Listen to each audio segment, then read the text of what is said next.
Kaitlin Maguire in red, Tory Gilkerson in blue, and Kathryn Hughes in white. So we've got the reigning world champion wingnut in this heat, Tory. We watched her with pleasure win in style in China last year. That was a phenomenal display on her Donald Takayama in the pink model. She really did have a beautiful run there, beating Brazilian Chloe Calmon in the final. So far, there was, you know, everything about that was a notch above some of the opportunities we saw on the nose for Alice and Lindsay because of the length of the nose ride. And here we see going left our surfer from Australia, Kat Hughes. She comes unstuck. But let's talk about why that nose ride from Tory was so good. So here we go. Cross step up, gets it set, nice long 5. Totally controlled. There's the quick 10. Sets it up and hopes that it's going to open up again in front of her. It won't, and she just puts the brakes on and stalls out of the back to it. So that was, and the last thing that we saw on her wave when she kicked out was you got a chance to see 2+1. All of her Takiyamas are 2+1s. So here we see Kaitlin Maguire moving through to the inside section. She's a doctor of physiotherapy working there in San Clemente. She's traveling here with her mum, and she had a 3rd place finish in Papua New Guinea. So she is a contender for the World Championships. And I think with the bigger surf, Kaitlin Maguire is a real favourite here because not only can she surf very well in small waves, as she's proven time and time again at events around the world, but she's also extremely capable in the juicier days. Look here at... So this is Kaitlin there. There's 2 steps to the nose, gets the quick 5 there, readjustment down to the feet there, little speed check, couple of steps to the middle of the board, readjust to the tail. I surf before my heat and I'm excited to have in the first heat. Awesome. And coming in, have you been free surfing most of the days, the lay days we've had before? Yeah, a lot of training before, and it was hard because it was very windy. And No losers in this round, but getting that win, moving on to round 3 really makes you feel relaxed. And you kind of establish your flow, hopefully, for the whole event. So Kat Hughes, is it going to be 4 steps to the nose? It is. Nice stretch back to the 5. See how she had to readjust that back foot. She had a close 5, pulled it to a longer 5. Does she hang on to that re-entry? She doesn't quite hang on to that re-entry. Maguire, who got a really nice wave. We're getting scores coming in.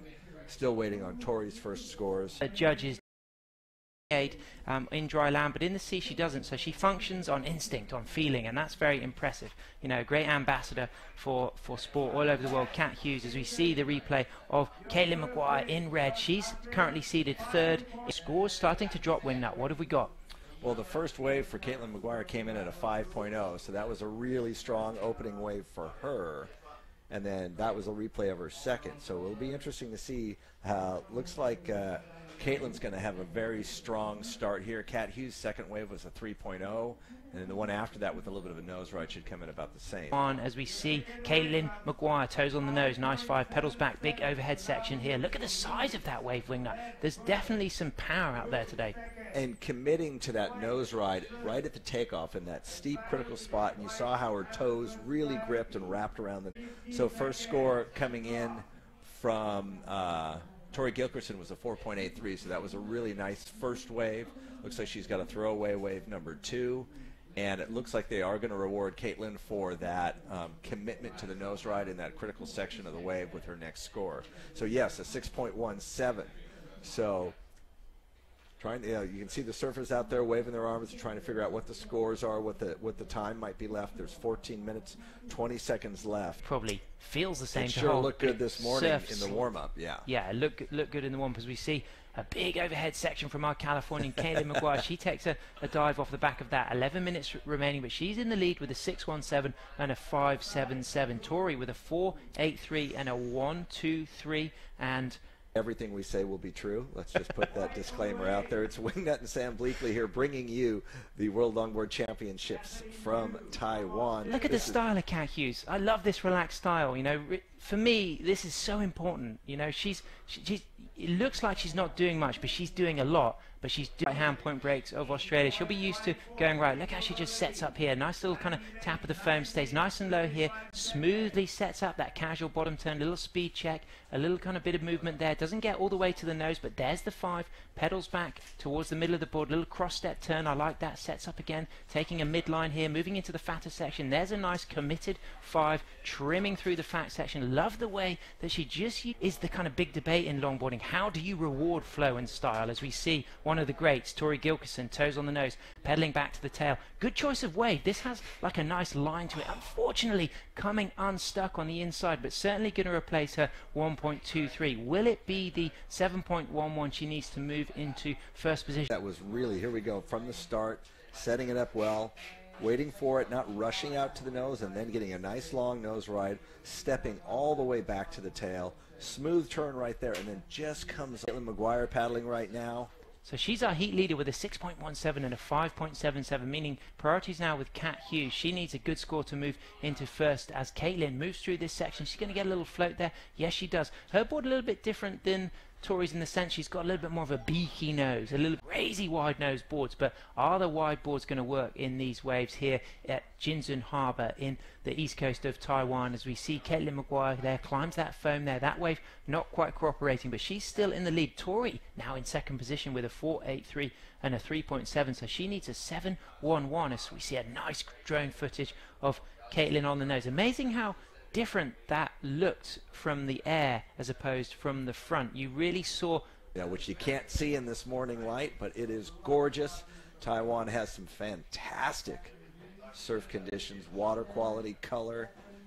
So here we go, Kat Hughes up and riding. She's had a nice kind of opening flow on this wave. She didn't quite find the nose, but good positioning again. For me, this is a surfer who just looks great doing nothing. I really, really enjoy watching Kat Hughes. I don't think, again, this is going to be a massive score, but I have no complaints about the grace and flow of that surfer. Powerful surfing as we see Kaitlin Maguire go right to the nose, hold that long in a very steep, critical part of the wave, work herself down the face, big smash off the lip, no other choice you could do right there. That was totally appropriate. Now that's super difficult, trying to walk through the white water. Drop knee turn there. Is she going to be able to pull it back? And that's when you get washed out to the side. You can't connect to the inside, as we see Tory Gilkerson on the tail end of her wave. Still a head-high overhead wave if you look from top to bottom on that. I'm really impressed with the footwork and nose riding of these surfers. These conditions are tricky to nose ride in, but that was a phenomenal ride from Kaitlin. Something in the 7 range as we see a replay of Kat Hughes. She didn't quite find the 5 there. Stays in the middle of the board. Nice flow, nice control.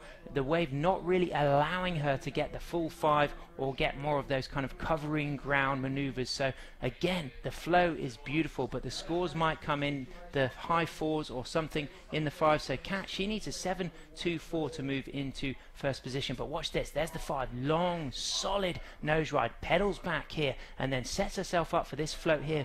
Controlled foam climb, good re-entry there, and look at how she hangs on through this foamy section as we move to the rider behind at the same time, which was Tory, in the foam ball there, but finds the 5. Good nose riding, a little bit out on the shoulder. The judges will want to see those nose rides more in the pocket, so that won't be as big a score, I think, as Kaitlin's wave. However, she hits section there, so we'll see what the judges reward for there as we see Tory up and riding again. She's got really busy in the latter stage of this heat, opting to wear the leash, but there's a lot of cobbles along the shoreline here at this event. I think that makes really good sense with how dynamic. That was a really nice nose ride quickly there from Kat Hughes. Definitely locked in a good one. Great footwork, setting it up, getting another nose ride.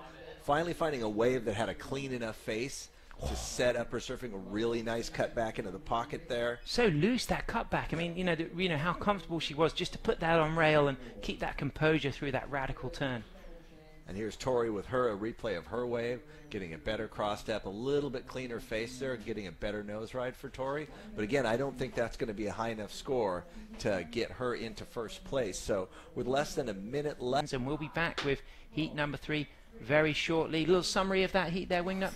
Just some fantastic surfing. It was great to see the solid nose rides, the good footwork, strong performance both from Tory and Kaitlin.